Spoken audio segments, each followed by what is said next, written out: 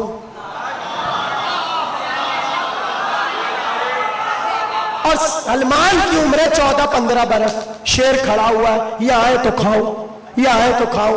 اب وہ سلمان بیچارے صبح سے جو نہر میں گئے ہوئے، شام ہو رہی تھی، اب گھر بھی جانا تھا، تو کہنے لگے بھائی یہ شیر تو بڑا ضدی ہے، یہ تو جا نہیں رہا، اب کروں کیا؟ اس وقت کہتے ہیں کہ میرے دل میں ایک بات القاء ہوئی، اور وہ القاء یہ ہوئی کہ کیوں شیر سے گھبرا رہے ہو؟ کہو یا فارس الحجاز ادرکنی، یا فارس الحجاز ادرکنی، اے حجاز کے شیر، اے حجاز کے گھڑ سوار میری مدد کر. کہتے جیسی میں نے یہ کہا دور سے ایک گھوڑے پہ سوار نوجوان آیا، گھوڑے پہ سوار نوجوان آیا اور شیر کو ڈانٹ کر کہا ہٹ یہاں سے. شیر ہٹ گیا، ڈر کے مارے چپ چاپ نکل کے جانے لگا. اس نے کہا گھوڑ سوار نے ٹھہرو، کہاں جا رہے ہو؟ ایسے نہیں جاؤ گے، آج سے تم سلمان کے غلام ہو، ایسے نہیں جاؤ گے، آج سے تم سلمان کے غلام ہو. سلمان یہ قصہ سنا رہے، جیسے قصہ سنا چکے کہ علی یہ تو اس وقت کا واقعہ جب ہم 14-15 برس کے تھے، اور اس وقت کوئی تھا بھی نہیں، یا میں تھا یا شیر تھا یا وہ گھڑ سوار آیا تھا. تمہاری عمر تو ابھی یہ 23, 24, 25 برس ہے، تمہیں یہ واقعہ کیسے پتا؟ کہ سلمان وہ والا بات بھول گئے، وہ والی بات کہ جب وہ گھڑ سوار جانے لگا تو تم نے اسے روکا. سلمان نے زور ڈالا، ہاں جب وہ جا رہا تھا تو میں نے روکا. کیا کیا تھا سلمان؟ کہا وہ جیسے ہی جانے لگا میں نے سوچا اس نے میری مدد کی ہے، میں اسے کیسے جانے دوں؟ وہی میں جلدی تالاب سے باہر آیا، بہت سارے مختلف پھول لگے ہوئے تھے درختوں میں گیا اور مختلف درختوں سے پھولوں کو چننا شروع کیا اور کئی ڈھیروں پھولوں سے میں نے گلدستہ بنایا اور گلدستہ اس جوان کے حوالے کر دیا۔ آخری جملے تقریر کے بس یہ کہہ کے علی نے کہا ہاں میں نے اسے وہ گلدستہ دیا تھا، وہ تو چلا گیا۔ مگر علی تمہیں کیسے پتا چلی؟ اے علی تمہیں کیسے پتا چلی یہ بات؟ ایک بار علی نے اپنی کمر کو کھولا، آستین سے گلدستہ نکال کر کہا سلمان یہی کیا۔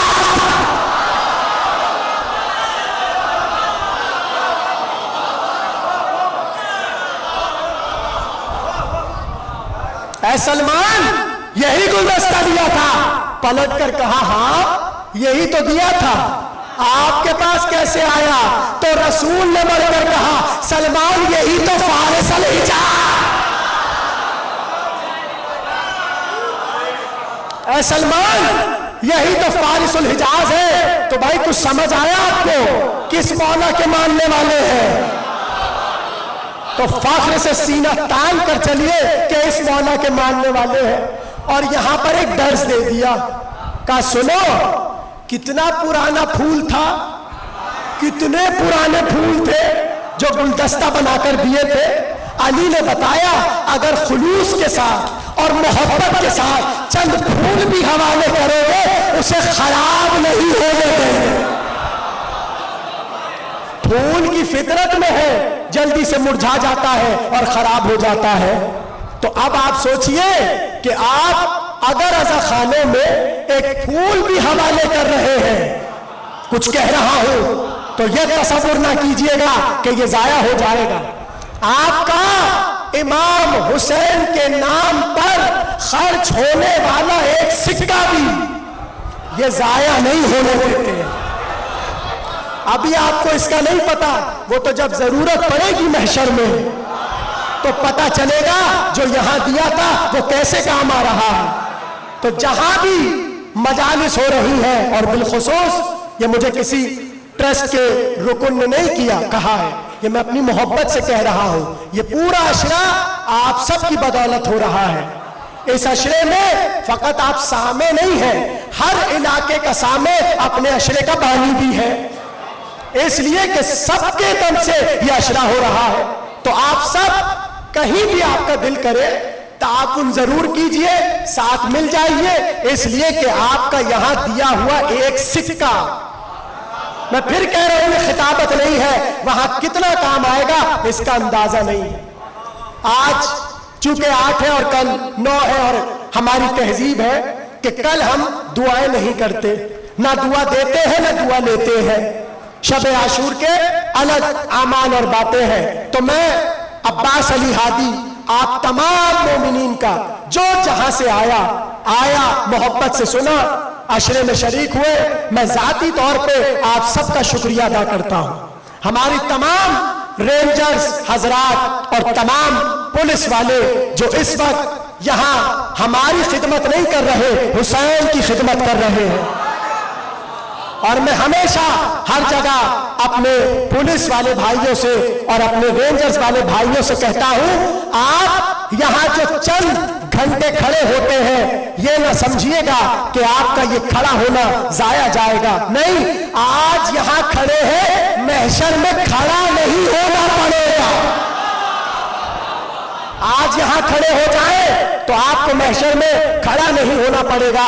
تمام اسکاؤٹ کے ہمارے برادران کہ جنہوں نے بڑی محبت سے سیکیورٹی کے تمام معاملات کو بہت احسن طریقے سے انجام دیا، سب کی طرف سے، عزاداروں کی طرف سے، تمام اراکین ٹرسٹ کی طرف سے سب کا شکریہ، اس لیے کہ یہ غم وہ ہے کہ ہماری کیا حیثیت ہے، اس غم میں آنے والے کا شکریہ جناب فاطمہ زہرا ادا کرتی ہے۔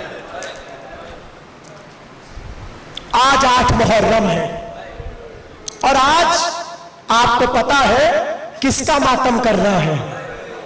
بس ایک جملہ کہوں گا اور آپ کی چیخیں بلند ہو جائیں گی.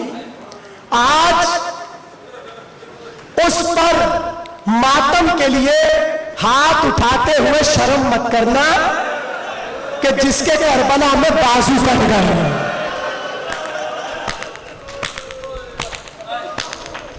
سقائے سکینہ، عباس علمدار، زینب بی بی کا سہارا، اہل حرم کی آس، عزاداروں، عباس حسین کے لیے کیا تھے؟ مجھ میں تاب نہیں، میرے پاس لفظ نہیں کہ میں آپ کو بتا سکوں عباس حسین کے لیے کیا تھے. بس اتنا جملہ سنیے، اگر سینے میں گوشت ہے اور دل ہے تو جب تک میرا جملہ یاد آئے گا تڑپ تڑپ کر روئیں گے، اور میں دیکھوں کہ کتنی محبت سب کو عباس سے ہے. پتہ ہے نا جب عباس کربلا کے بن میں گرے تو حسین نے 3 جملے کہے. اب وہ سنیے اور گریہ کیجئے. پہلا جملہ یہ کہا، الان انکسر ظہری، عباس میری کمر ٹوٹ گئی.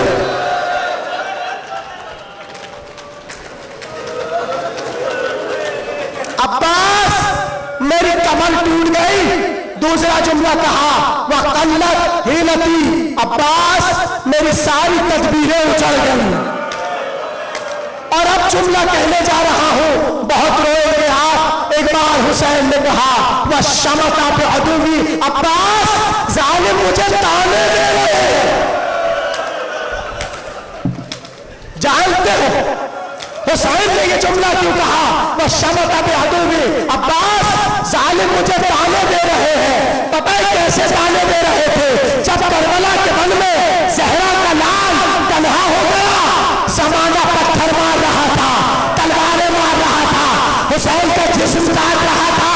ہر ایک بلوغ پتھر مار کے کہتا تھا، حسین عباس کہاں ہے؟ کیا سن رہے ہیں؟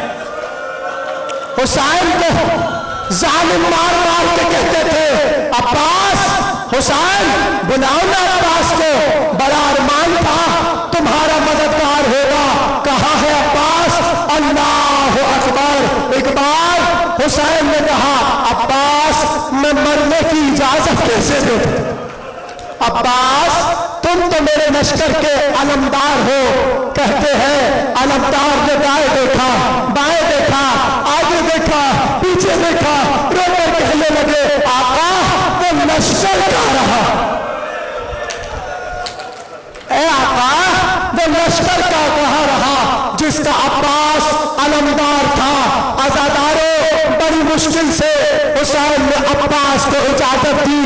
بہت آسان تھا عباس کے لیے حسین سے ودا لینا، مگر سب سے بڑی قیامت یہ تھی کہ زینب کے خیمے میں کیسے جائے. بھائی جو رونے آیا ہے میں تو ان کے حوالے جملے کر رہا ہوں. ایک بار حسین نے رو کر کہا، عباس میں نے تو اجازت دے دی، اب جاؤ جا کے فاطمہ کی بیٹی سے اجازت لے. عزاداروں جیسے یہ جملہ سنا، عباس ایک بار قدم اٹھاتے ہیں مگر سوچتے ہیں جان بی بی سے اجازت کیسے ملے گی. آ گئے خیمے میں. جیسی خیمے میں آئے زینب نے دیکھا، گھور کے عباس کو دیکھنے لگی اور ایک جملہ کہا، عباس کیا ہوا؟ گردن کو کیوں نہیں اٹھاتے؟ کچھ بولتے کیوں نہیں ہو؟ رو کر کہنے لگے، اے آقا زادی، عباس مرنے کی اجازت مانگو. اللہ آپ کو کسی غم میں نہ رلا. ایک بار عباس نے کہا، اے شہزادی، عباس مرنے کی اجازت لینے آیا ہے. عزاداروں زینب نے کچھ نہ کہا، بس عباس کو دیکھتی رہی اور ایک جملہ کہا، سنو عباس، 21 کی صبح تھی، میرا بابا دنیا سے جا رہا تھا، تنہائی کے عالم میں مجھے اپنے پہلو میں بٹھایا اور مجھ سے کہنے لگے، زینب ذرا سینے تو اٹھا. کیا سن رہے ہیں؟ زینب آستین الٹو، عباس میں نے آستینوں کو الٹا، میرے پاپا نے میری کلائیوں پر بوسے لینا شروع کیے اور رو کر کہا زینب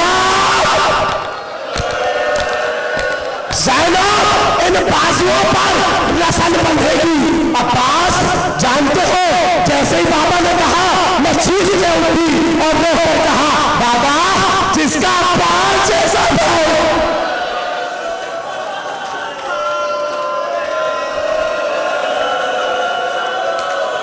کیا روحانی مجلس ہے، باب الحوائج سب پہ اپنا دست کرم رکھے، جو دعا لے کر آئے ہو عباس علمدار کے صدقے تمہاری دعائیں قبول ہو جائے۔ آج ام المؤمنین کو پرسا دینا۔ کہنے لگی عباس میں نے بابا سے کہا جس کا عباس جیسا بھائی ہو اس کے بھلا بازو پر رسن بندھے گی۔ عباس آج جب تم کہہ رہے ہو مرنے کی اجازت دے دے، میں سمجھ گئی یہ تم نہیں جا رہے، میرا بندہ جا رہا۔ اللہ اکبر۔ عزاداروں کہتے ہیں جب عباس خیمے سے نکل رہے تھے ایک بار حضرت زینب نے ہر بی بی کو بلایا اور وہ کہا اے بیویوں میں نے تم سے وعدہ کیا تھا زینب تمہارے پردے کی ذمہ دار ہے، مگر سنو جس کے سہارے پر میں نے وعدہ کیا تھا وہ جا رہا۔ میں دیکھ رہا ہوں ابھی بھی بہت سے لوگوں کو رونا نہیں آ رہا۔ ارے زینب رو رہی ہے، تم رونے میں کیوں شرما رہے ہو؟ نہیں سمجھ آ رہا، نہیں سمجھ آ رہا کہ عباس کے جانے سے ہوا کیا۔ چلو میں پڑھنا نہیں چاہتا تھا مگر پڑھ دیتا ہوں کہ عباس کے جانے کے بعد ہوا کیا۔ اس میں بھی اگر رونا نہ آئے تو اپنے گناہوں کی معافی مانگنا، اس لیے کہ اس سے قیامت کا جملہ نہیں ہے۔ سنو عباس کے جانے کے بعد کیا ہوا۔ کہتے ہیں جب شام غریبہ میں ظالم خیمے کا زینب کو پتا چلا چادریں چھیننے آ رہے، علی کی بیٹی اپنی چادر کو اپنے بازوؤں سے پکڑ کر زور سے ظالم آیا، شمر آیا چادر کھینچنے کے لیے۔ لکھا یہ ہے اس ملعون نے علی کی بیٹی کے سامنے اپنے ہاتھ کو بلند کیا۔ زینب رونے لگی، پیچھے ہٹنے لگی، ابھی بھی رونا نہیں آیا۔ جملہ سنو، ایک بار اس ظالم نے نیزہ نکالا، زینب کے سر پہ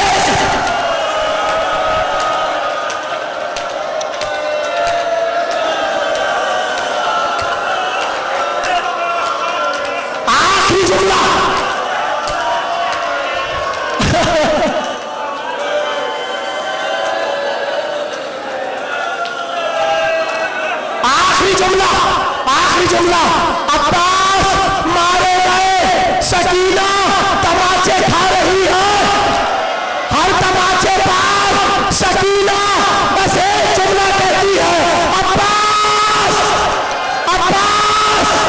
آخری جملہ شمر کا دربار ہے، مختار کا دربار ہے، شمر کو لایا گیا۔ قیامت کا جملہ شمر سے پوچھا یہ بتا جب تو حسین کو ذبح کر رہا تھا کیا حسین کچھ کہہ رہا تھا؟ شمر نے کہا ہاں، جب میں چھری چلا رہا تھا میں نے دیکھا لب ہل رہے ہیں، میں سمجھا شاید ٹکرا کر رہے ہیں، میں نے قریب جا کر دیکھا، میں جیسے ہی تلوار مارتا تھا حسین کہتے تھے عباس۔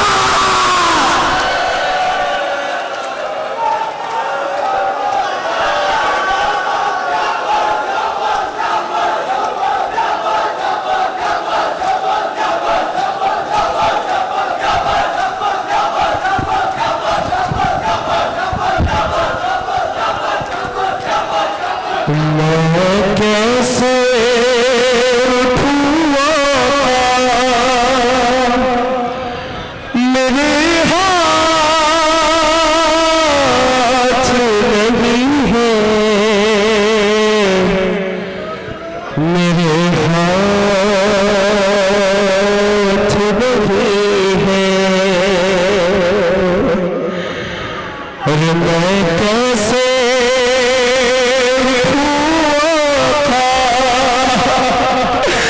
میرے ہاتھ نہیں ہے، میرے ہاتھ نہیں ہے، اور پاؤں نہیں چھو سکتا میرے ہاتھ نہیں ہے، میرے ہاتھ نہیں